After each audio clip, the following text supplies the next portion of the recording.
Okay, first announcement is that the experimental sessions in the Wright Brothers wind tunnel is going to be moved back for 1 week. So the first session is going to be October 20th, and the second one is going to be October 27th.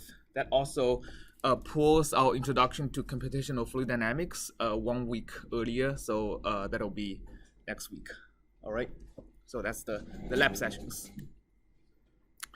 So what we're going to be doing today is a continuation on boundary layers. So last lecture, what we did is a introduction of viscous forces and how that affects boundary layers. So just a brief recap, the viscous force per unit area, we usually represent using the Greek vector tau. In a parallel shear flow, which means the velocity changes in the direction that's orthogonal to the direction of the velocity itself, right? So if the velocity is in the x direction, as in this case, it changes in y direction. So that's a parallel shear flow. In such cases, the viscosity, the shear stress caused by viscosity is equal to mu, the viscosity of the fluid, right, times the derivative of velocity with respect to the direction the velocity is changing. And it is actually quite intuitive what direction this viscous force acts. For example, at the bottom of the boundary layer at the wall, the viscous force acts in two opposite ways on two different media. It acts on the wall to pull the wall in the direction of the flow. It acts on the flow, pulls the flow backwards, right? Reduces the velocity of the flow. So that's how the viscous shear stress works. Okay, and today we are going to do several things. We are going to use this particular example, simplifying the velocity profile in the boundary layer as if it is linear. Right, it goes from the wall to the edge of the boundary layer in a straight linear profile. We are going to use this example as two purposes. One is to illustrate what kind of control volume analysis that's going to be most useful in analyzing boundary layers. And two is we're going to use this example, do the control volume analysis to derive a very fundamental law of how the boundary layer behaves, how the boundary layer grows as it moves downstream in the absence of pressure, right? So that's basically when pure viscous forces are in effect over here. And then we're going to move into now start to consider also pressure force, right? And in the second part of this lecture, we're going to actually do the opposite. We're going to neglect viscous force and only look at pressure force and see how that affects the boundary layer. And in the next lecture, we'll combine them and take a look at what is the combined effect of pressure and viscous forces and put that in the context of airfoils. Okay, so we started this analysis last lecture. So we're assuming the velocity profile is proportional to the distance to the wall inside the boundary layer, right? So that's the linear profile, and equal to a constant, U infinity, outside of the boundary layer. We derived how much mass flows across a particular cross-section, right, inside of the boundary layer. So that turns out to be just half of the mass flow of the same area in the free stream, right? That's also intuitive because the boundary layer profile is linear, so the average velocity is half of U infinity, right?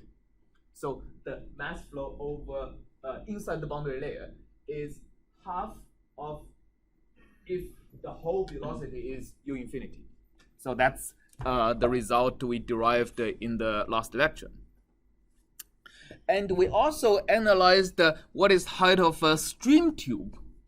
And the stream tube is a control volume that's bounded by streamlines, right? So if the flow streamline goes from here to here like that, if this is a streamline, right? The streamlines are like that. Then a stream tube is the tube that goes from here, ends over here, and starts over here. Of course, the wall is a streamline, right? So that's my that's my stream tube. So let me just use the red boundary to denote my stream tube. Asking what is the height of the stream tube, right, with the same mass flux at x equal to 0. Because the stream tube is bounded by streamlines, there cannot be any mass flow on the top and the bottom of the stream tube, right? So the mass can only flow out of the stream tube at this cross section and into the stream tube in this cross section. And as a result of the mass conservation, the mass flux into the stream tube on the left boundary at x equal to 0 has to equal to this number we computed, right? And as a result, because the velocity is uniform u infinity before the boundary layer forms, the height of the stream tube at x equal to 0 has to be half of the boundary layer thickness downstream, right? Is that clear, the logic here? So that's something we derived at the end of the last lecture. And then we asked, okay, now we know the stream tube has a geometry that is basically the geometry of the stream tube grows by a factor of 2 as it moves downstream, right? What is the displacement of a streamline by the boundary layer? So that is all the streamlines that are outside of the boundary layer, they get displaced, right? If there is no boundary layer, no wall, these streamlines would run straight. But because of the boundary layer on the wall, the streamlines are moving further away from the wall, right? In the beginning, the streamline that is on the boundary of the stream tube is at half delta away from the wall. But as it goes from here, it is a whole delta away from the wall. So the displacement is half a delta, right? And this is actually, the half delta displacement is correct for all the streamlines outside the boundary layers. Because the velocity outside the boundary layer is u infinity here and also u infinity here, right?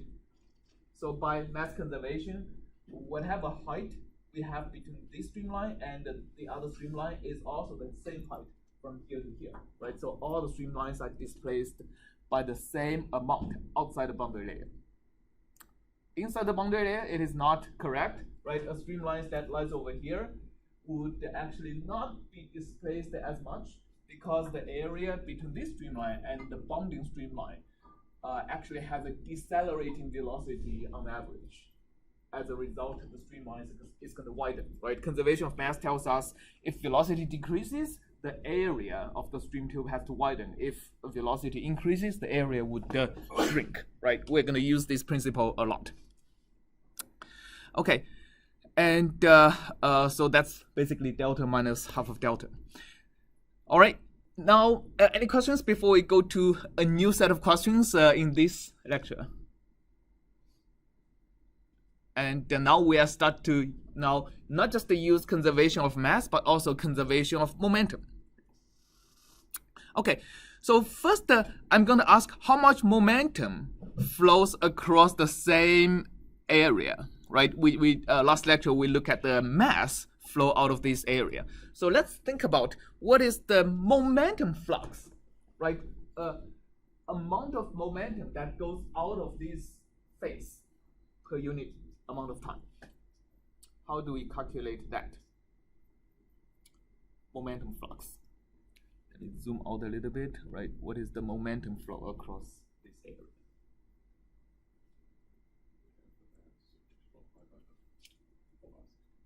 Yes, the mass flux multiplied by the velocity, that's correct. And that's correct in general if the velocity is actually a constant, right? If there is one number for the velocity. Here, the velocity is a function of y, right? So instead of a single number, the mass flux, which is this number multiplied by a single velocity, that doesn't work anymore, right? So what do we do to calculate momentum flux when the velocity is a function of y? We integrate exactly over y. That's right. So, okay. So it is an integration, and y would go from 0 to the boundary. And what we have is the mass flux over a small section of y, right? Which is going to be what? It's going to be rho times u times b dy. B dy is the area, right? And the rho u is the mass flux per unit area. And then times another u. That's the velocity of that small layer, right? Okay, so now we write it a little bit cleaner. It's b times integration from 0 to delta. Rho can be also pulled out. It's a constant. And then we have u squared dy, right? Okay, and u is linear with respect to y. So let's plug in. So b times rho times integral 0 delta u infinity squared y squared over delta squared the dy. Okay, what does that give us? That gives us b rho u infinity squared over delta squared, right? These are all constants. And now inside it, it's an integral of y squared dy from 0 to delta squared. From 0 to delta, what does it give us? Integration of y squared dy. Yes, y cubed dy by 3, and y cubed we integrate from 0 to delta, right? So that's basically delta cubed divided by 3, right? Okay, so let's just cancel this delta squared by the delta cubed and leave only one delta. So that's going to be the momentum flux. All right, make sense? Yeah, and your homework, I might ask you to integrate, for example, not over a linear profile, but over a quadratic profile, right? So the same kind of a logic would apply over here. Okay, now how much momentum flows in the same stream tube at x equal to 0? By the same stream tube, what I mean is the stream tube we analyzed using conservation of mass in the previous questions, right? So that means how much momentum flows into the stream tube over here. That's actually an easier question, right? Because it's uniform, yeah? Should not be the same? Same as what? As the one that goes out? No. So conservation of mass tells me that the mass flux equal to influx equal to mass outflux. Conservation momentum tells me that the momentum efflux is equal to the momentum outflux, but plus what? Oh, the viscosity. There is force, right? There is force acting on the control volume. And there is force. The force is on the wall. There is this viscous stress. I wrote it here, right? So that's actually what we are going to use later on. But before we use that, we need to figure out how much momentum is going in, right? So what's the difference? And we can equate the distance to the force. All right? Okay, equate the difference to the force. So how much momentum is flowing in? So velocity is uniform over here. So that's easier, right? We don't need an integral.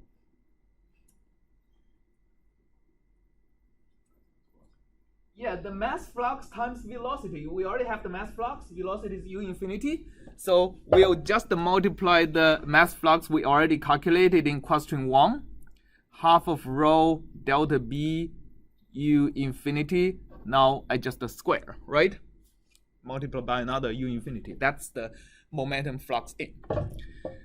Now, what is the momentum defect, right? How much momentum has the flow lost as it goes through the boundary layer?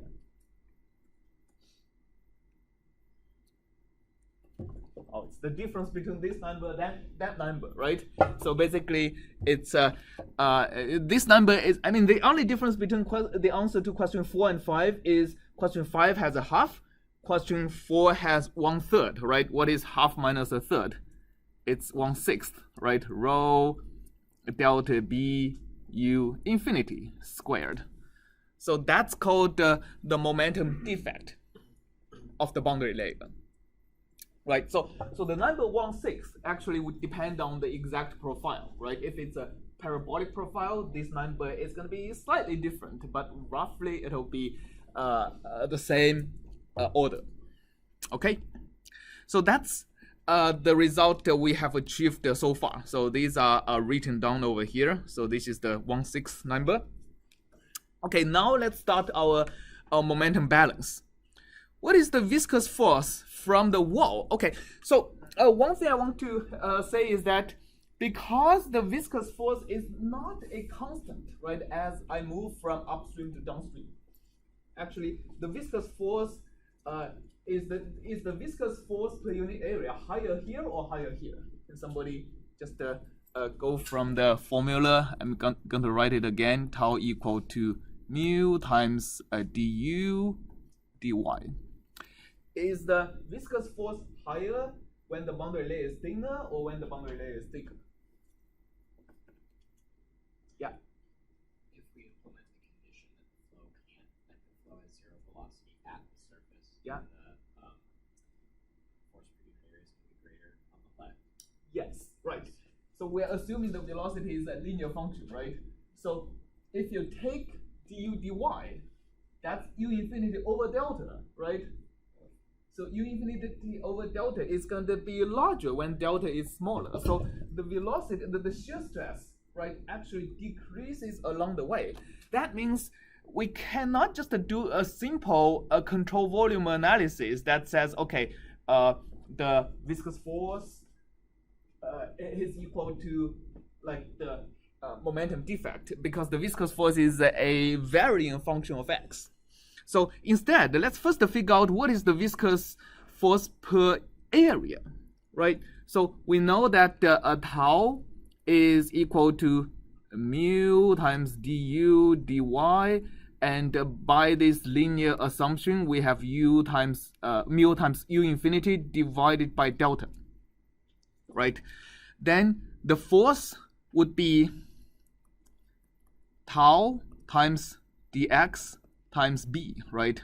That is basically mu times u infinity over delta times b dx.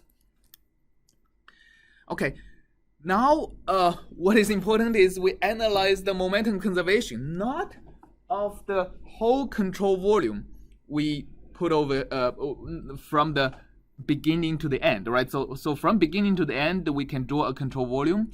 But what I'm doing here is I take a small delta x, small dx, and think about this control volume. And again, like I'm bounding this by a stream tube outside.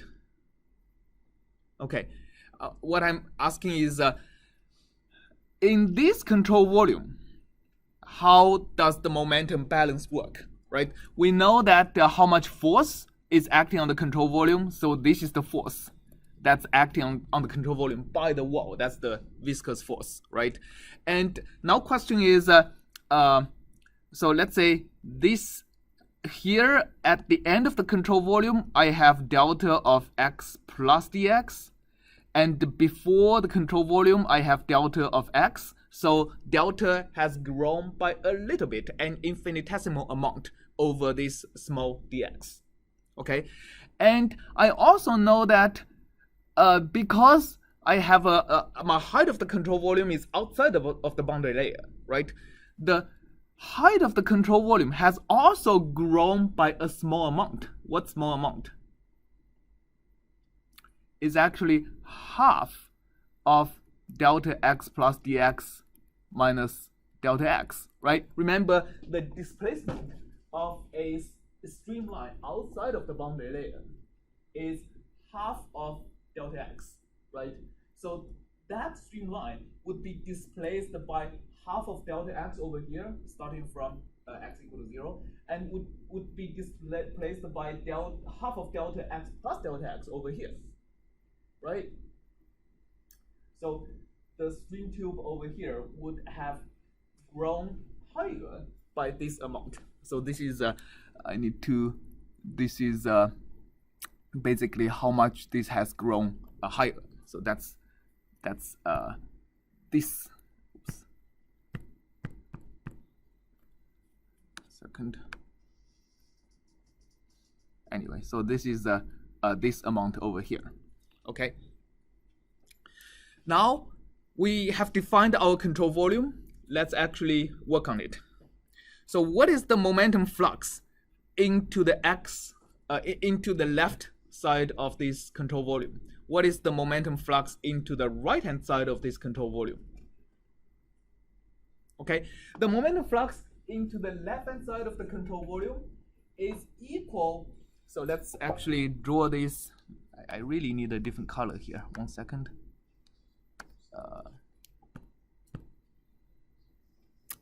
I don't know what happens.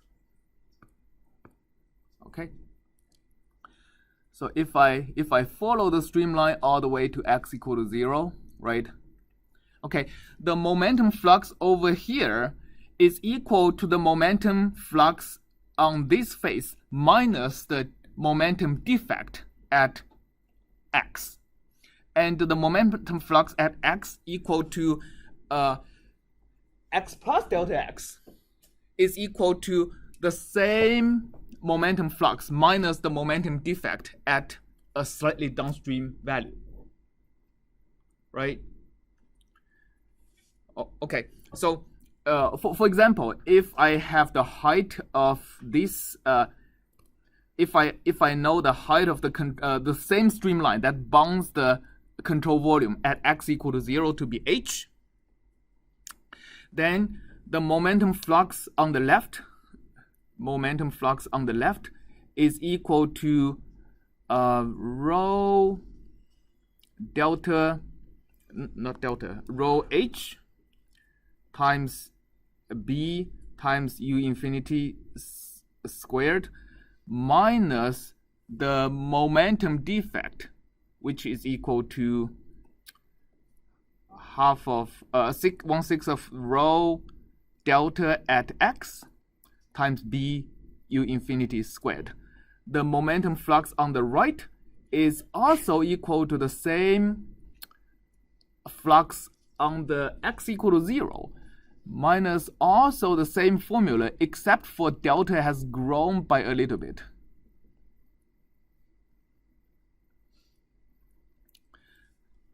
Okay, did I explain why the momentum flux on the left and right are equal to that? Right, so they are basically the left and right of a control volume that's spaced by a small distance, right? And we have analyzed the momentum flux at any x to be this much smaller than the momentum flux that would be coming from the left-hand side of the control volume, right? Okay, so that's the reason, like, we derived this momentum defect, like how the momentum with the boundary layer is going to be less than the momentum before the boundary layer forms. All right. Okay, so this is the momentum flux on the left and right, and of course the delta momentum flux, right, is going to be the difference between them. It's going to be basically minus the first part cancels out, right, because they are the same, and the second part is 1/6 of rho of a delta x plus dx minus delta of x times b u infinity squared. All right, so that's and we can write this as d delta, how the thickness of the boundary layer has increased over a small dx. And this delta, this decrease of momentum, has to be equal to the force on the control volume, right? is equal to actually the negative of, so this force actually acts towards the left-hand side. So let me actually put a minus sign on this. So this is equal to F, which has to be equal to mu times U infinity divided by delta times B times dx. Agreed? So that's the momentum change is equal to the force. All right, so let's cancel a bunch of things over here. The rho would cancel, rho would not cancel. B would cancel, okay. U infinity squared would cancel with the U infinity over here. And then let's write down the final result is, actually we have a minus sign over here. So 1/6 of rho d delta U infinity would be equal to mu over delta times dx, right? Okay, and let's move the delta onto the left-hand side. If you move delta to the left-hand side, we already have a d delta over here. So delta times d delta is d of half delta squared, right? So that gives us actually 1/12 of mu d delta squared. Actually, let me just write mu U infinity together. Is going to be equal to, why do I have, oh, so this is rho, not mu, sorry. On the left-hand side, I have a rho. On the right-hand side, I have mu times dx. So from this result, can we understand how does the thickness of the boundary layer depend on x? Or how does my delta, so first of all, we see that as x increases, right, delta square also increases. And if delta x increases by a certain amount, delta square also increases by the same amount, right? Plus, at the beginning, when x is equal to 0, delta is also equal to 0. So what does that mean in terms of how delta depends on x? Yeah? Delta is the square root of x. Delta would be the square root, would be proportional to the square root of x, right? So let me just write it down. Delta would be equal to, let me just work out the number here. So I would have square root of 12 times mu divided by rho U infinity times x, right?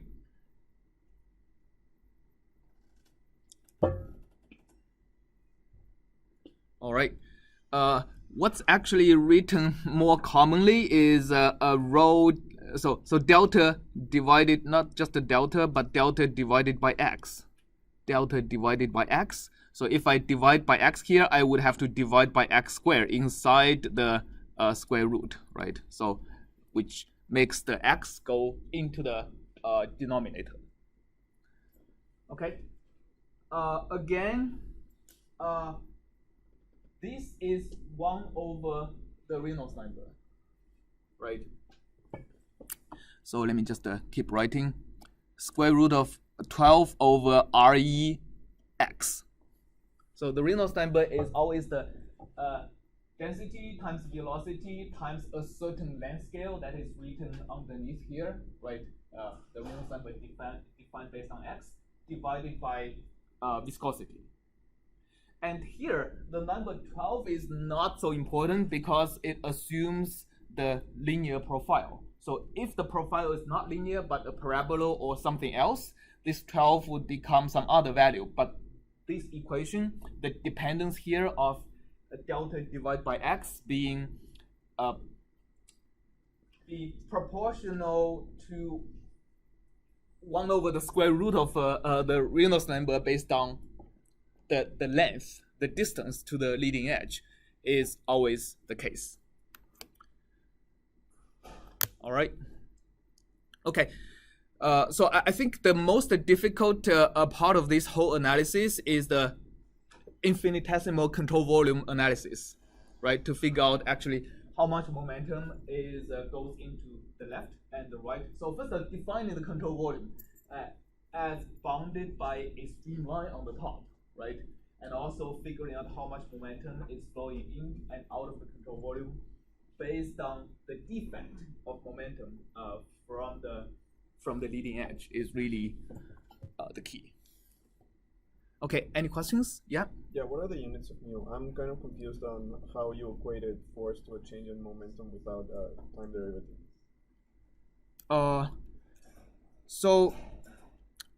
So it's the change of momentum flux, right? So what is the unit of mu? Are you asking? I see two questions, right? So the unit of mu is you can be figured out from this equation, right? So tau is the force per unit area, okay? And velocity is meter per second, and divided by the length is going to be basically 1/2, right? So this is the velocity gradient is 1/2. So the unit of mu, right? Unit of mu is going to have a unit of Newton second per meter squared. All right, that's the unit of what we call dynamic viscosity. So if you divide this by density, that gives us the kinematic viscosity that that basically, that removes the Newton from this, and it's going to be, so the kinematic viscosity, let me just write it down. We usually call nu is defined as mu divided by rho, right? And rho has, so if you look at Newton second per meter squared, rho is well, let me actually further write this Newton as kilogram meter per second squared, right? And the density is going to be kilogram per meter cubed. So if you do the math, kilograms cancel out, and what you're going to get is second and meter. Actually, no. So the meters cubed is going to be in the numerator. That cancels with you get meters squared. I think is the second is on the other side. So yeah, you get you get meters squared per second. All right, so that's what we call a kinematic viscosity.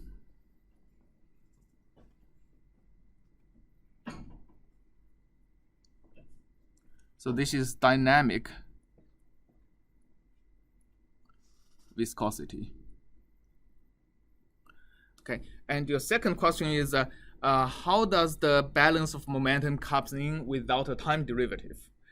That is because we are analyzing a steady state fluid flow, right? So we're analyzing a steady state boundary layer. The time derivative of the total momentum inside the control volume is equal to 0. So the balance is purely a balance between the force and the momentum flux.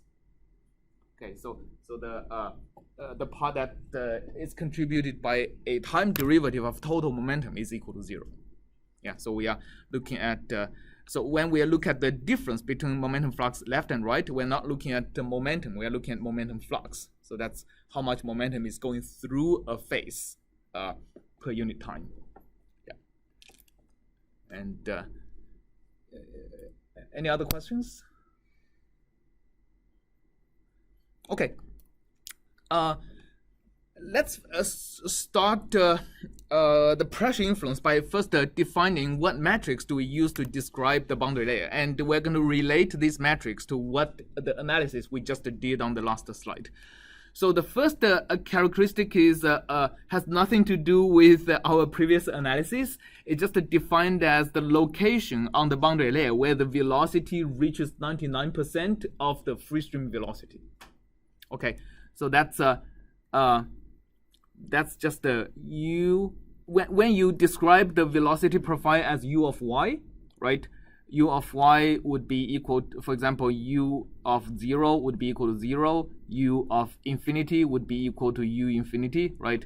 Then u of this delta 99 is equal to 0.99 times u infinity, right? So that's defined as the 99% thickness. So that's basically saying that when you go above delta 99, the velocity is less than 1% away from the inviscid or free stream velocity, or the velocity outside of the boundary layer. All right, that's easy, right? Okay, so all the other thicknesses are not as easy. The displacement thickness is exactly what we analyzed the last slide, is basically asking what is the displacement of a streamline by the boundary layer. And you can actually do the same analysis as we did at the end of the last lecture to figure out for a general boundary layer, not just a boundary layer that's a function of, that's a straight line, right? If you have a boundary layer that goes like this as an arbitrary u of y, the displacement thickness, we call it delta star, is defined as an integral from 0 to infinity. Well, you don't really need to integrate to infinity, just integrate to far enough from the wall that it is already outside of the boundary layer, right? Of 1 minus u of y divided by u infinity dy. All right. Okay, so what is an intuitive way of understanding the displacement thickness? So if you look at the boundary layer profile, right? So this boundary layer profile just draws the shape of the boundary layer as if you seed a bunch of particles along the wall normal direction at time equals 0, and look at how far these particles has traveled after a small amount of time. You're going to see the particle at the wall is not going to travel at all because the velocity is equal to 0. The particles at the free stream is going to travel over u infinity times delta t, right? And inside the boundary layer, the particles are going to travel with at a distance of whatever u is at this point times a delta t, right? So you're going to get a profile like that. To plot it, you plot the x-axis as velocity, the y-axis as y. Okay.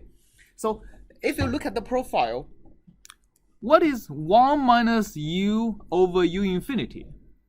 Okay, so that is basically if you can scale the profile such that u infinity is actually have a scale of 1, and the origin is at 0. Then 1 minus this ratio is actually the distance between the profile, right? The profile becomes u divided by u infinity, right?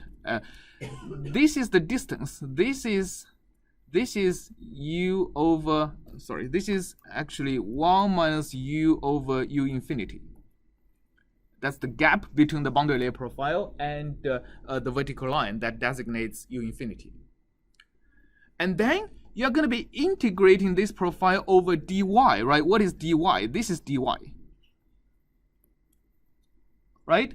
So you're looking at a small area that has the length, the horizontal axis being 1 minus u over u infinity, the y-axis being dy, and you are integrating or accumulating that through going from 0 to u infinity. So you are basically looking at, you are integrating over many small rectangles. So you are basically looking at the whole area of this shaded region going from 0 to infinity, right? So this area this area of this region, so the area of green is my delta star. Right? Make sense? And the meaning of this displacement thickness is that whatever this area is, the streamlines outside of the boundary layer is going to be pushed away from the wall by this amount due to the presence of the boundary layer. Okay? You can derive this analytically using the same control volume analysis we did on the last slide. Okay. Any questions on this? Yeah? Is there like a close relationship between the displacement thickness and the overall drag?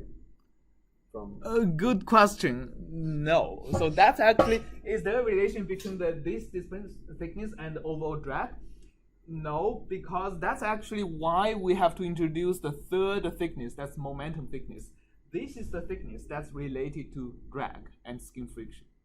Okay, because remember, like we do control volume analysis of the displacement based on only a conservation of mass, right? That tells you how the boundary layer affects the flow outside of the boundary layer. But then we did another analysis, not on mass conservation, but on momentum conservation. And that's what gives us a control volume analysis that tells us how the boundary layer grows, right? So that's related to the momentum thickness. And the momentum thickness is related to the momentum defect I analyzed on the last slide. So the momentum defect is how much momentum has the flow lost, has the between the same stream tube. Still, we are looking at a stream tube bounded by the streamlines. Between the flow before the boundary layer forms and at a certain point in the boundary layer, right? So that's the momentum thickness, and you can do a very similar analysis, and it's actually you have to do a little bit of subtraction, right? You have to just like in this one, you have to figure out how much momentum. You have to figure out what is the height of the control volume at x equal to 0, and calculate the momentum here and subtract it from the integrated momentum downstream. So it turns out to be u of y divided by u infinity times 1 minus u of y divided by u infinity dy. So that is the momentum thickness. And the difference really comes from the subtraction, right? We did the integral on the last slide. That turns out to be u times u again, right? That actually turns out to be the subtracted part. And you can easily imagine that this one part actually comes from the momentum at the upstream location. That's yeah. Okay. Now, finally, the displacement thickness and momentum thickness are actually not related one-to-one. The ratio of them, they both have a unit of length, but the ratio of them depends on exactly what shape the boundary layer has. So therefore, there is a shape factor of the boundary layer that's usually called the kinematic shape factor that's equal to the ratio of delta star to theta. First question is the shape factor a number that's greater than 1 or less than 1? Just to look at the definition.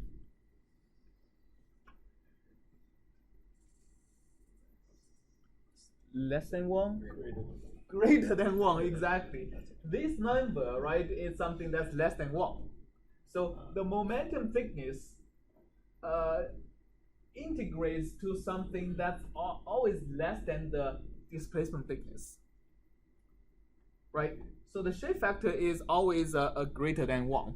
And for laminar boundary layers, it always depends on, for example, let's actually look at our previous example of a linear profile. So for the linear profile, if u is equal to u infinity y over delta, this delta star, right, this delta star would be actually exactly half of delta,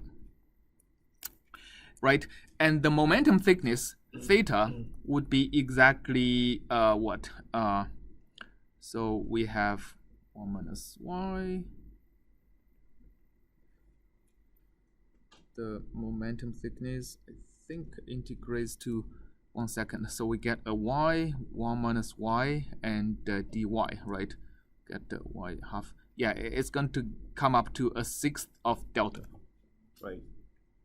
So just see if that's right.